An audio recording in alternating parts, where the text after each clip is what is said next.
Today I'm going to be showing you how to remove items in your Shein cart.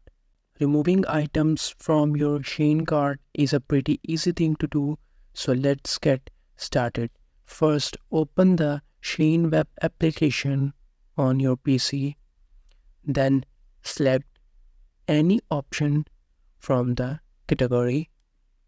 I will select the kids option and I have already opened it in the new tab.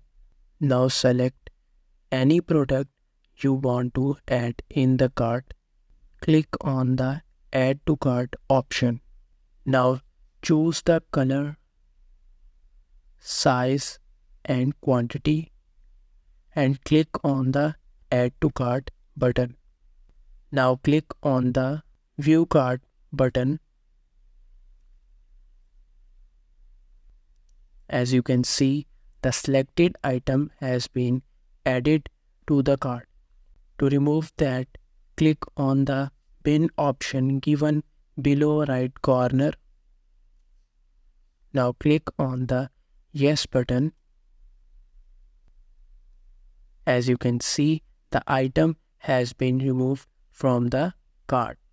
In this way, you can remove items from your Shein cart.